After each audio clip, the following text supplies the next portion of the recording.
life. Check this out, yo. Justin, you ever seen the movie 48 Hours? Right now, he's having 48 hours with Diddy, him and his boy. They're having the times of their lives, you know, where we hanging out and what we doing. We can't really disclose. Something that was promised around a year ago has actually turned up. It's 50 Cent's Diddy documentary. It's 4 parts, 4 hours long, and it's a walk through Diddy's life. Person that the you of then was on a path of self-destruction. Oh, for sure. Yeah, I would have, for sure, 100%. Yeah, it would have been no bueno. It was bad. I don't know if I'd be alive for sure.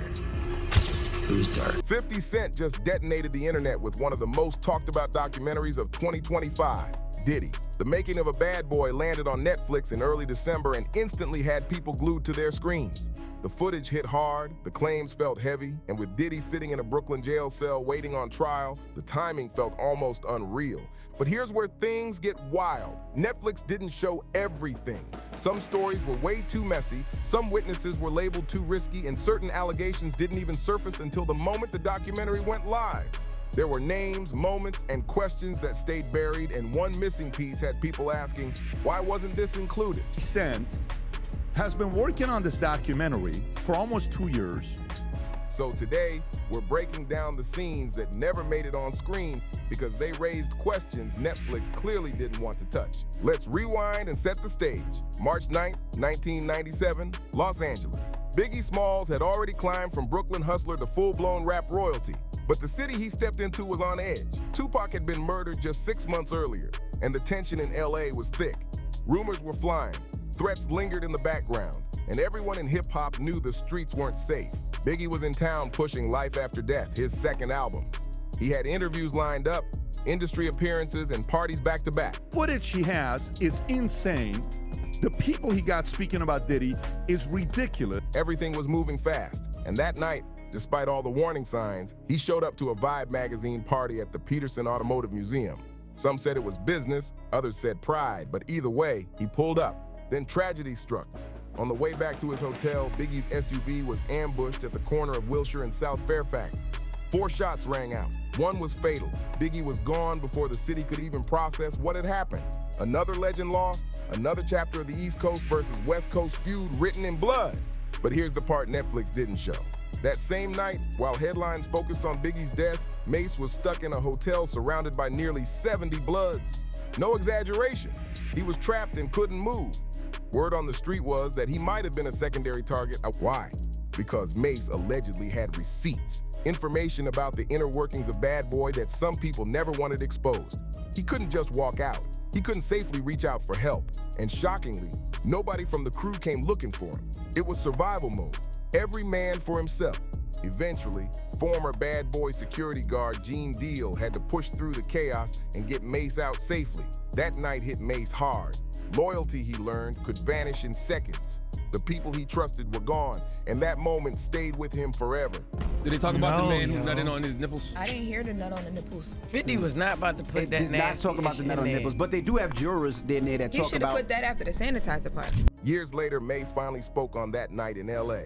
He hinted at the fear, the tension, and the behind-the-scenes madness that nearly tore everything apart. He talked around truths Netflix never touched.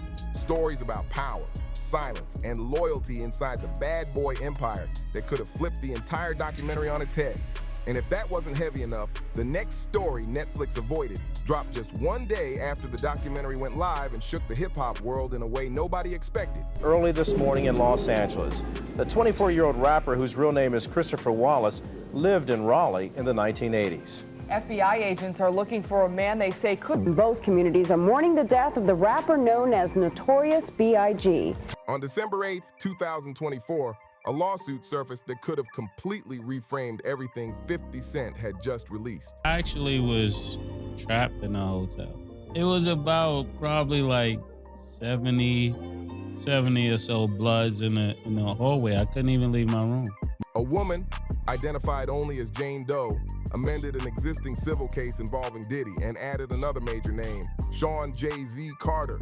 The lawsuit included serious allegations connected to an event from the early 2000s, claims that were firmly denied and remain unproven. Pause and think about that timing. 2 of the biggest figures in hip-hop mentioned in one legal filing just one day after the documentary dropped. If this had come out even a week earlier, the entire narrative might have shifted. Jay-Z responded fast, calling the allegations idiotic and accusing attorney Tony Busby of trying to pressure celebrities for money.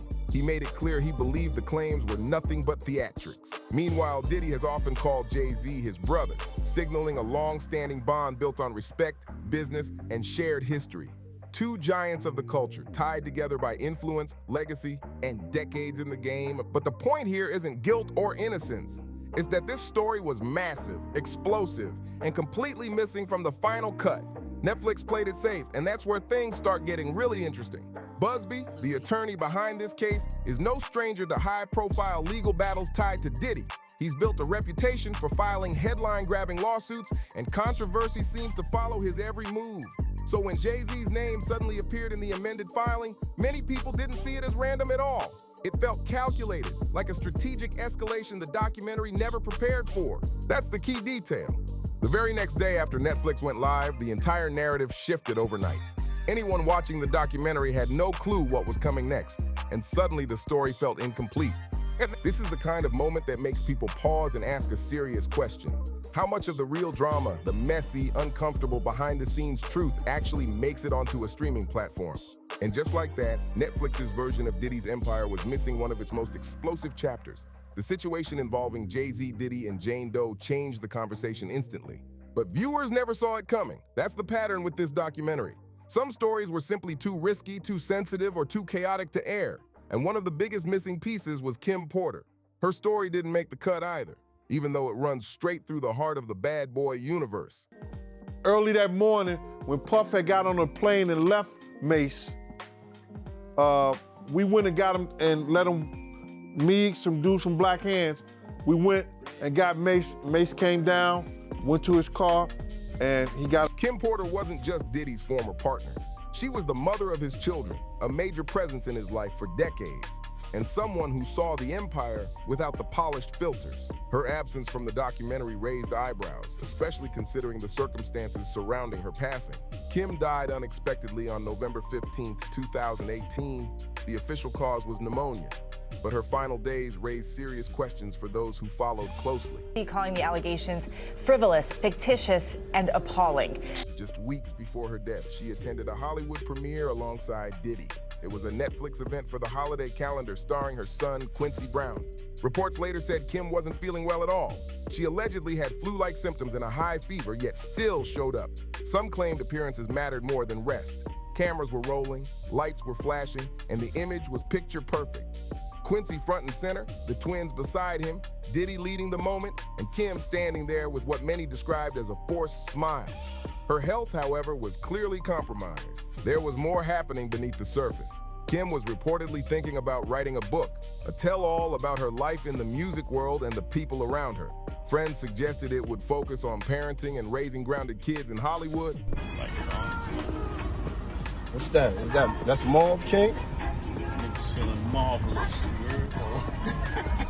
You gotta get the shoes though. Y'all know what it is. Fans, however, believe she may have seen things others wouldn't want made public. Her relationship with Diddy was long and complicated. They met in 1994, welcomed their first child in 1998, split during his relationship with Jennifer Lopez, reunited, had twins in 2003, then separated again in 2007 after revelations involving another child. Despite everything, they continued co-parenting and Kim remained deeply connected to the family. There were darker chapters too. During one separation, Kim was involved with music executive Shakir Stewart. Reports claim Diddy reacted violently during that period, resulting in injuries. 48 hours with Diddy, him and his boy. They're having the times of their lives, like where we hanging out and what we doing. We can't really disclose. Months later, Stewart died from a self-inflicted gunshot wound, though rumors continued to swirl for years. These layers added weight to a story Netflix completely avoided. In Kim's final days, her focus stayed on her children. She sent them to Diddy's home while she recovered and reportedly told him, just days before her death, to take care of them. And while Kim Porter's story was quietly left out, another massive missing voice stands out. Gene Deal, Diddy's former bodyguard and a man who knows the inner workings of Bad Boy better than almost anyone still alive. If you've ever gone down the Diddy rabbit hole online, you've seen Gene Deal speak. He's been telling his story for years, exposing what he calls the darker side of the empire, a side that never makes mainstream headlines and definitely didn't make it into 50 Cent's Netflix documentary. Gene was there during Bad Boy's peak. When Biggie was alive, when Puff Daddy ruled the industry, Gene saw it all. Late night parties, studio sessions, business meetings, loyalty, betrayal, and the secrets that came with power. And he hasn't stayed quiet about it. His interviews rack up millions of views. He's appeared on major podcasts and spoken alongside other insiders, sharing claims about hidden spaces, strange behavior, and unsettling behind-the-scenes dynamics in the music world. But watch 50 Cent's documentary closely, and one thing stands out immediately. Gene Deal is nowhere to be found. Gene Deal is completely missing from the documentary. Not one clip, not one mention, nothing at all. And that absence speaks volumes. Why? Because his stories go way beyond surface-level controversy. They're intense, unsettling, and nearly impossible to verify, which makes them the exact kind of material Netflix doesn't want to touch. Gene Deal isn't known for casual gossip. He talks about experiences he claims to have personally witnessed, including moments he describes as disturbing and hard to explain. Oh, for sure. Yeah, I would have, for sure, 100%. Yeah. It would have been no bueno. It was bad. I don't know if I'd be alive for sure. It was dark. Very grateful to have influences in my life that have played a huge part in me seeing their relationship. One of his most talked about stories dates back to 1999, right before Diddy's trial connected to the nightclub shooting case. According to Gene, Diddy was deeply afraid of being convicted. He claims Diddy brought him to Central Park to meet a man who performed spiritual rituals. What Gene describes next sounds unreal. He says Diddy dropped to his knees while the man burned substances and waved smoke around him, something Gene compared to a cleansing ritual. Then, according to Gene, a caged white bird was brought out. Gene claims the man instructed Diddy to take part in a ritual meant to influence the outcome of the trial. After that, they allegedly went straight to the courthouse for the verdict. Jesus, and their relationship with their wives, and their relationship with their kids, and saying that's what I want. Gene has repeated this story for years, always with the same details. He mentions the exact spot in Central Park, what Diddy was wearing, even the time of day. Whether people believe it or not, Gene Deal stands by his account. He doesn't present it like clickbait. He speaks like someone describing something he never forgot and still struggles to make sense of. But from Netflix's perspective, how do you fact-check a story like that? An alleged ritual in Central Park more than 2 decades ago can't be verified, disputed, or proven. That alone makes it too risky for a mainstream documentary. That's why Gene Deal's stories remain online, shared through interviews and podcasts that have racked up millions of views. Viewers listen closely, absorbing a version of events no major streaming platform has dared to present. And Gene wasn't some outsider. He worked closely with Diddy for years. He was present during the rise of Bad Boy Records, when Biggie was alive and the label dominated hip-hop. He saw the highs, the lows, the power, the chaos, and the loyalty that came with it. That first-hand proximity is exactly what makes his claims both compelling and controversial. Still, for Netflix, some stories are just too strange, too explosive, and too unpredictable to air. That's why this chapter never appeared in 50 Cent's documentary, even though it's been replayed millions of times across the internet. It's the ultimate deleted scene, a version of history that exists only in interviews, whispers, and memories from people who say they were there. And while Kim Porter's story stayed off screen and Gene Deal's Central Park account was left untouched, there's another file Netflix refused to open: Justin Bieber. Yes, that Justin Bieber. And this one shifts the entire tone. Back in November 2009, Justin Bieber was just 15 years old. He was a young artist from Canada who had recently been discovered online, still brand new to the industry and adjusting to sudden fame. Around that time, Diddy uploaded a video titled Justin Bieber 48 Hours with Diddy to his official YouTube channel. On the surface, the video looks like a celebrity cosign. Diddy says he'll be spending 48 hours with Bieber and calls it a young artist's dream. But then comes a line that made people uncomfortable years later. He says where they're going and what they'll be doing can't really be disclosed. At the time, many brushed it off as industry hype, but watching it now, with everything else in context, it lands differently for a lot of viewers. Bieber is smiling, clearly excited, while Diddy speaks about him in a way that some fans later described as unsettling. It's important to be clear here. There are no proven allegations involving wrongdoing toward Bieber. But the optics of the video, especially given Bieber's age at the time, have raised questions online. Fans revisiting the clip in recent years say it feels less like mentorship and more like something poorly explained. Fast forward to 2024. After Diddy's arrest, old footage resurfaced across social media. This video made the rounds again, and reaction was intense. Comment sections exploded. Viewers called it uncomfortable, strange, and deeply concerning in hindsight.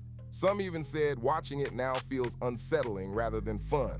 That's exactly why this moment never made it into the documentary. It's not a clean story.